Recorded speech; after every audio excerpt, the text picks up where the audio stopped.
तो स्वागत है आपका पाठशाला में। आज हम कर रहे हैं 11 नंबर क्वेश्चन। तो क्या बोल रहा है, द लाइट ऑफ फ्रीक्वेंसी इतना is incident on a metal surface. कोई एक मेटल सरफेस है, उसके ऊपर एक लाइट गिर रहा है, उसका फ्रीक्वेंसी कितना दिया है आपके पास, ए दिया है जाके 7.21 into 10⁻14 hertz. Okay, electrons with maximum speed of इतना आर इजेक्टेड आउट। तो इसमें से जो इलेक्ट्रॉन्स निकल रहे हैं उनके पास स्पीड कितनी है। स्पीड बोलने से उनका वेलोसिटी या स्पीड जो भी बोलो कितना है, वो 6.0 इंटू 10⁵ मीटर पर second. What is the threshold frequency of the photo electron. Okay, तो थ्रेशोल्ड फ्रीक्वेंसी 5, यहाँ पे थ्रेशोल्ड फ्रीक्वेंसी को म्यू नॉट मानते, लेट द थ्रेशोल्ड फ्रीक्वेंसी भी म्यू नॉट। ओके, अब हमें अच्छे से पता है कि यहाँ पे जो लाइट आता है हमारे पास, यहाँ पे जो हमारे पास लाइट आता है उसके पास जो भी एनर्जी रहता है वो एनर्जी किस काम में यूज़ होता है, वर्क फंक्शन को ओवरकम करने में, और बचा कुचा एनर्जी से वो काइनेटिक एनर्जी के साथ भागता है। तो लिख देंगे as we know the energy possessed by light is used to overcome work function and to provide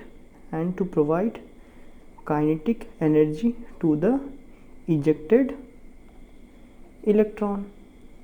that is जो एनर्जी आया h न्यू, ये किस में यूज़ होगा, वर्क फंक्शन को ओवरकम करने में और काइनेटिक एनर्जी को बढ़ाने में।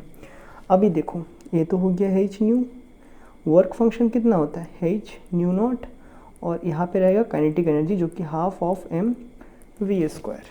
यहाँ तक हमें बातें समझ आता है। अब देखो, तो हमें थ्रेशोल्ड फ्रीक्वेंसी निकालने बोला है। सो थ्रेशोल्ड, क्या मैं इसको ऐसे लिख सकता हूँ, h nu minus h nu nought is equal to half of mv² बराबर, यहाँ से h कॉमन ले लूँगा तो mu minus mu nought is equal to half of mv²। तो यहाँ से क्या मैं लिख सकता हूँ, mu minus mu nought is equal to, h नीचे चले जाएगा तो हाफ ऑफ mv² बट्टा h। इक्वेशन 1 में लिखते हैं। अभी सॉल्व कर लेते हैं पार्ट में।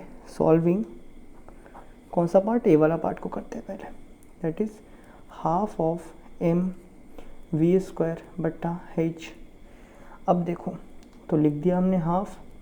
मास ऑफ एन इलेक्ट्रॉन, ये आपको पता होना चाहिए, और नहीं पता है तो कोई दिक्कत नहीं है, आपका जो CBSE के पेपर आएगा ना उसमें लिख के देगा, एकदम स्टार्टिंग में लिखा होता है। दैट इज़ 9.1 इंटू 10⁻31 लिख देता हूँ यहाँ। मास ऑफ इलेक्ट्रॉन हमारे पास इतना होता है, 9.1 इंटू 10⁻31 kg होता है। मास लिख दिया। वेलोसिटी का स्क्वायर, वेलोसिटी कितने वेलोसिटी के साथ निकला, दैट इज़ 6 इंटू 10⁵ का square divided by Planck's constant 6.6 10⁻34। Done. तो इसको सॉल्व आउट करेंगे।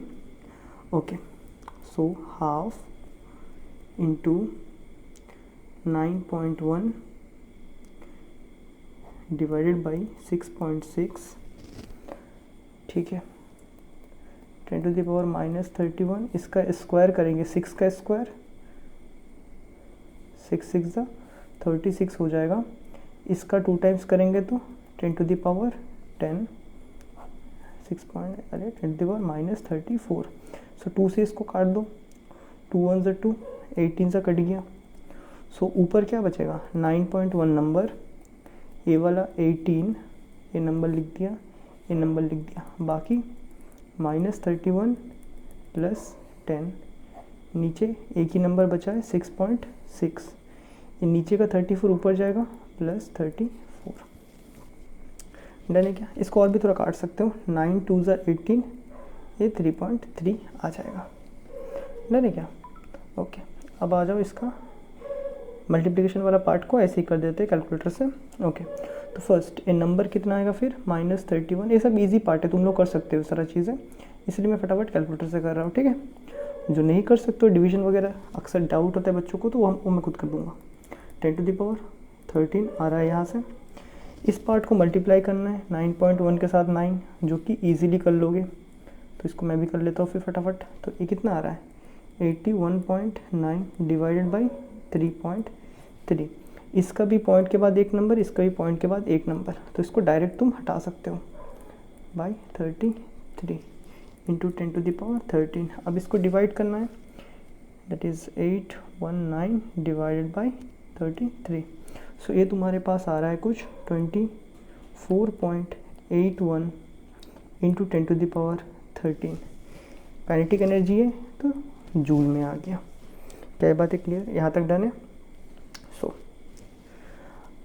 अभी देखो, अगर मैं इसको 14 लिखना चाहूँ, अगर मैं इसको 14 में लिखना चाहूँ, क्यों मैं 14 में लिखना चाहता हूँ? क्योंकि यहाँ पे जो फ्रीक्वेंसी है उसका 14 पावर में, तो क्या मैं इसको 14 में ऐसे लिख सकता हूँ 10⁻, अगर मैं 14 लिखता हूँ लेकिन वो 30 रहना चाहिए, तो मुझे एक -1 से भी करना पड़ेगा, 10⁻⁻1 रखना पड़ेगा साथ में। अभी 10⁻⁻1 बोलने से कहाँ है, नीचे चले जाएगा ना 10, ये रहा 14 लिख दिया। अब ये डिवाइड करोगे तो कितना निकल के आएगा तुम्हारे पास 2.48 इंटू 10⁻14। डन है क्या? ये हो गया तुम्हारे पास। एक पूरा वैल्यू का जो करने के बाद जो आता है ना वो पर सेकंड आता है, तो फिलहाल ये पूरा वैल्यू है, मान लो वैल्यू निकल के आ गया। देयरफॉर इस पूरे पार्ट को हमने सॉल्व कर लिया, तो हमारे पास बचता है v, that is frequency. Frequency कितना है तुम्हारे पास फ्रीक्वेंसी गिवन लाइट का? Therefore putting values in equation 1, v कितना है तुम्हारे पास 7.21 into 10⁻14 minus threshold frequency is equal to A वाला पार्ट। ए वाला पार्ट को हमने सॉल्व किया, तो इसको प्यार से रख देंगे 2.48 इंटू 10⁻14।